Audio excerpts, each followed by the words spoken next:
نحمدہ ونصلی ونسلم علی رسولہ الکریم بسم اللہ الرحمن الرحیم۔ السلام علیکم ورحمۃ اللہ۔ امید کرتا ہوں آپ سب خیریت سے ہوں گے۔ میں ہوں کاشف محمود اور آپ دیکھ رہے ہیں میرا یوٹیوب چینل۔ اگر آپ نے ابھی تک میرے چینل کو سبسکرائب نہیں کیا تو سبسکرائب کر لیجئے، بیل آئیکن کو پریس کر لیجئے۔ آئیے ویڈیو کا آغاز کرتے ہیں۔ ہماری ویڈیو میں بیسک 4 چیزیں ہیں اور وہ چاروں چیزیں قرآن و حدیث سے ثابت ہیں، اور اس سے بڑھ کر اس سے بہتر اور کوئی وظیفہ نہیں۔ اگر آپ اپنے مسئلے کا حل چاہتے ہیں، اگر آپ قرض میں مبتلا ہیں، اگر آپ کسی سے قرض کی رقم حاصل کرنا چاہتے ہیں، آپ کو کوئی بھی مال و دولت کے حوالے سے مسئلہ ہے، آپ رزق کی فراوانی چاہتے ہیں، آپ نے 4 کام کرنے ہیں۔ سب سے پہلا کام، آپ نے 2 رکعت نفل حاجت کی نیت سے پڑھنے ہیں۔ دعا کی قبولیت کے لیے 2 رکعت نفل یہ شرائط میں ہیں، بہت ضروری ہیں۔ 2 رکعت نفل صلاۃ الحاجت کی نیت سے آپ نے پڑھنے ہیں۔ اس کے بعد دوسرا کام جو آپ نے کرنا ہے وہ میرے ساتھ ذکر کرنا ہے۔ 3 مرتبہ ہم درود پاک پڑھیں گے اور اس کے بعد ہم ذکر کریں گے۔ وہ ذکر آپ نے میرے ساتھ کرنا ہے۔ تیسرا کام، اس ذکر کے بعد ویڈیو مکمل ہو جاتی ہے، آپ نے اللہ رب العزت کی عظمت اور بڑائی کو بیان کرنا ہے، آقا پاک صلی اللہ علیہ وسلم پر درود پاک پڑھنا ہے، اور اس کے بعد پھر اللہ رب العزت سے آپ نے اپنی حاجت عرض کرنی ہے، اپنا مسئلہ آپ نے پیش کرنا ہے۔ اس مسئلے کے لیے آپ نے اللہ رب العزت سے دعا کرنی ہے۔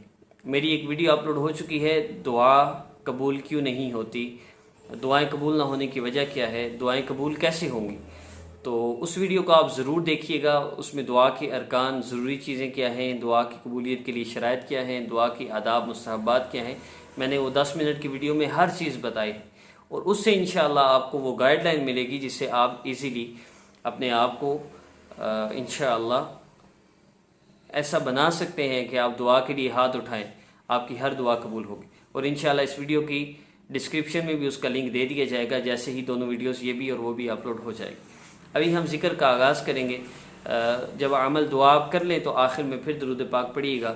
حضرت عمر رضی اللہ تعالیٰ عنہ سے روایت ہے، مشکات شریف میں روایت لکھی ہوئی ہے کہ جو بندہ عمل کے شروع آخر میں درود نہیں پڑھتا، اس کی دعا کے شروع آخر میں درود پاک نہیں پڑھتا آپ صلی اللہ علیہ وآلہ وسلم پر، اس کی دعا ہوا میں لٹکی رہتی ہے، اوپر نہیں جاتی۔ تو ہم نے اس عمل کو کرنا ہے۔ تو آئیے آج کا عمل آغاز کرتے ہیں۔ 3 دن صرف ہم نے یہ عمل کرنا ہے۔ آج اگر آپ یہ عمل کر رہے ہیں، کل ایک وظیفہ اپلوڈ ہوگا، کل آپ کے 2 وظیفے ہو جائیں گے، ایک یہ ذکر آپ نے میرے ساتھ کرنا ہے، ایک وہ ذکر کرنا ہے۔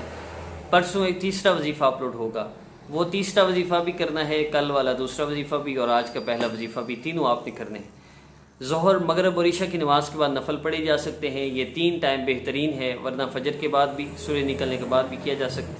3 ٹائم آپ نے خود ڈیسائیڈ کرنے ہیں۔ ایک دن آپ کسی بھی نماز کے بعد عمل کر لیں، دوسرے دن آپ 2 نمازیں ڈیسائیڈ کر لیں، تیسرے دن آپ 3 نمازیں ڈیسائیڈ کر لیں جن کے بعد آپ نے عمل کرنا ہے، اور اگر محسوس ایام میں ہیں تو نفل تو پڑھنے نہیں، پھر جب مرضی کر لیں۔ ان تینوں دن کا ذکر سن کر اب جب آپ دعا کریں گے، انشاءاللہ اللہ پاک سے گمان بہترین سے بہترین رکھیے، تردد نہ ہو، بے یقینی نہ ہو۔ اگر ایسا ہوا پھر دعا قبول نہیں ہوگی۔ دعا کی قبولیت کے لیے شرط یقین سے مانگے، میرے اللہ میرا مسئلہ ضرور حل فرما دیں، پھر اللہ سے دعا کیجیے، انشاءاللہ آپ کا مسئلہ حل ہوگا۔ آئیے ذکر کا آغاز کرتے ہیں۔ کل اور پرسوں کی ویڈیو میں آپ پورے 4 منٹ سے میری اس ویڈیو کو پلے کر کے میرے ساتھ دوبارہ ذکر کریں گے، اور جو نیکسٹ وظیفہ اپلوڈ ہوگا اس کو بھی، اس کے لیے سبسکرائب کریں، بیل آئیکن پریس کر لیں تاکہ ویڈیو کل اپلوڈ ہو آپ کو نوٹیفیکیشن مل جائے۔ تو آئیے آغاز کرتے ہیں آج کے ویڈیو کا۔ صلی اللہ علیہ وآلہ وسلم، صلی اللہ علی سیدنا محمد صلی اللہ علیہ وسلم۔ اللہ رب العزت کے اسم مبارک یا بصیر یا اللہ کا ہم ذکر کریں گے۔ آنکھوں کو بند کر لیجئے، سر کو جھکا لیجئے، رب تعالیٰ کو یوں پکاریے جیسے بچہ اپنی ماں کو مصیبت، تکلیف، پریشانی میں پکارتا ہے۔ ہمارے مسائل حل کرنے والی ذات تو اللہ رب العزت کی ذات ہے، اللہ کے سوا کوئی نہیں جو ہمارے مسئلے حل کر سکے۔ یا بصیر یا اللہ، یا بصیر یا اللہ، یا بصیر یا اللہ، یا بصیر یا اللہ، یا بصیر یا اللہ،